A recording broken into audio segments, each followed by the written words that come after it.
Hai guys, kali ini aku mau mereview CPU cooler dual fan yang paling price performance dari Deepcool, seri AG400 Plus.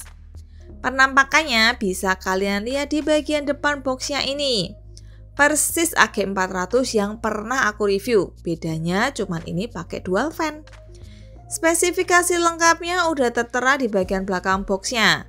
Ada kompatibilitas soket Pro-C, dimensi atau ukuran, sampai dengan spesifikasi fan-nya lengkap ada semua. Oke lah, sekarang kita langsung aja unboxing.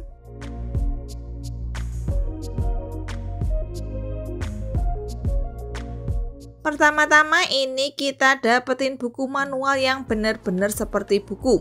Komplit ya ini isinya. Terus ini ada backplate hitam berbahan plastik untuk motherboard Intel. Multi soket ya, kita bisa geser untuk menyesuaikan dengan soket mobile kita. Nah, yang di plastik clip ini adalah set spacer plastik dan baut untuk kunciannya. Spacernya ada 2 set ya, satu buat LGA 1700 dan satu lagi buat LGA 115X dan 1200. Lanjut lagi, ini kita dapetin bracket mounting besi yang cukup tebal buat multi platform. Intel dan AMD dua-duanya pakai ini. Cuman beda posisi lubang bautnya aja. Dan buat AMD ini ada plastik clip isi satu set baut plus spacer warna orange. Sedangkan buat backplate-nya nanti pakai bawaan dari Mobo AMD. Next ini ada thermal paste model bumbu mie instan. Biasanya bisa buat 2-3 kali pakai.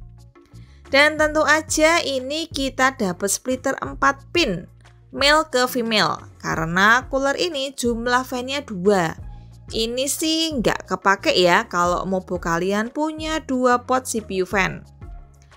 Part terakhir guys, ini kita dapetin karet damper untuk fan. Potongannya kotak-kotak dan udah ada double tape-nya. Ini bisa dipasang antara fan dengan heatsink. Nah terus ini dia coolernya. Nggak terlalu tinggi untuk ukuran cooler dengan fan 12 cm. Fan-nya jelas hitam polos tanpa RGB dengan model blade yang curve buat memaksimalkan airflow. Dudukan fan-nya pakai model kawat pengait seperti biasa, baik untuk fan depan maupun belakang. Ini kedua fan-nya sama persis ya. Heatsink-nya pun solid. Bagian atas juga cuman fin heatsink dengan lubang cetakan logo Deepcool tanpa cover dan kelihatan ujung-ujung headpipe-nya. Terus headpipe-nya ini jelas ya, ada 4 sampai ke bagian baseplate yang nempel Pro-C. Finishing-nya oke banget buat sebuah cooler entry level. Bagusnya sih ini ada lapisan chrome di headpipe yang mengarah ke heatsink. Jadi kelihatan nice banget. Udah gitu, kelebihan cooler ini juga ada di desain heatsink yang offset atau condong ke belakang.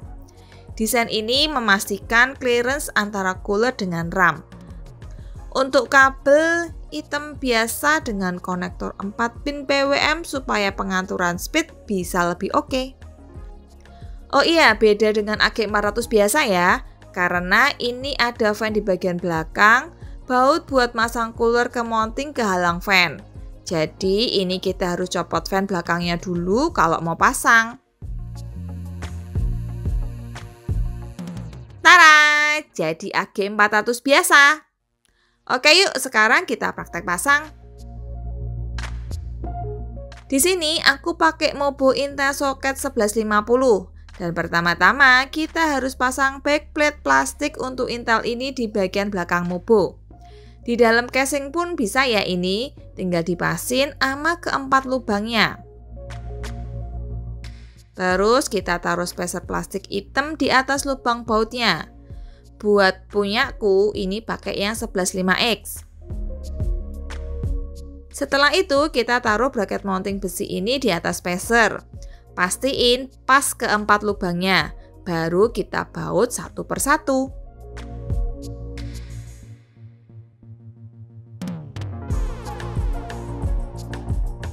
Jangan lupa kita apply dulu thermal paste ke Pro-C-nya.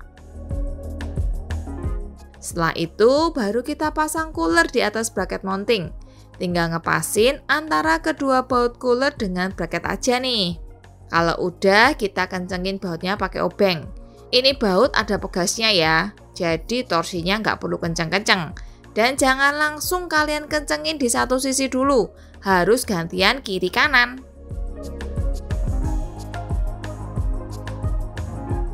Oke, terakhir kita pasang lagi fan belakang. Tapi sebelumnya aku mau tempelin dulu karet damper di keempat sudut fannya ini.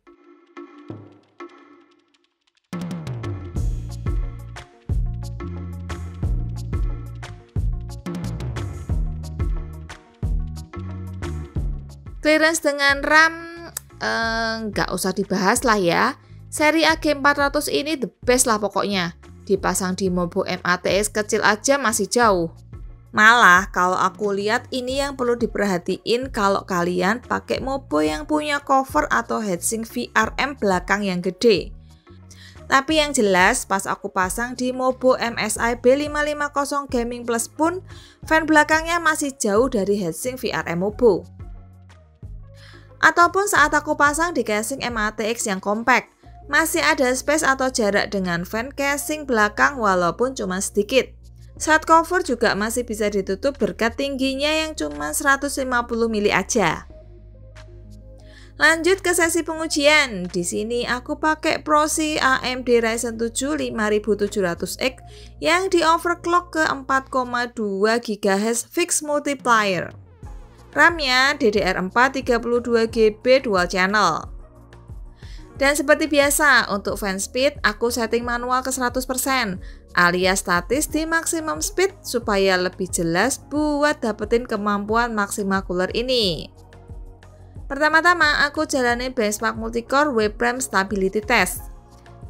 Di sini aku tes dan bandingin saat mode single fan atau AG400 biasa dengan saat mode dual fan alias AG400 Plus ini. Hasilnya saat pakai single fan, suhu maksimum prosiku terbaca di HW Info ada di 74,6 derajat Celcius. Sedangkan saat mode dual fan, suhunya terbaca 73,9 derajat. Selisihnya nggak jauh ya. Tapi memang AG400 biasa atau yang single fan ini pun udah jadi salah satu best performance di harga 200 ribuan sih. Coba kita lanjut ke tes yang lebih berat, Cinebench R23 dengan loop 10 menit. Hasilnya di mode single fan bacaan suhu prosiku mencapai 80,1 derajat Celcius. Sedangkan di posisi standar alias dual fan, bacaan suhu prosinya ada di 78,1 derajat. Nah, dengan tes yang lebih berat dan lama ini, selisih suhu kedua mode makin kelihatan bedanya guys. BTW, penambahan satu fan lagi ini ternyata nggak terlalu signifikan. Mungkin karena ukuran atau luas heatsinknya nggak terlalu besar. Jadi sebenarnya pakai satu fan aja udah cukup optimal buat cooler ini.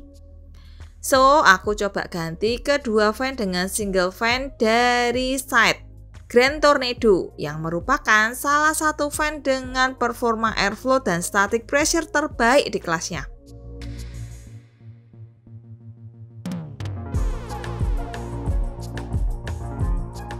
Oh iya, kita dengerin dulu ya beda noise antara fan bawaan AG400, Grand Tornado dan Noctua P12 Redux.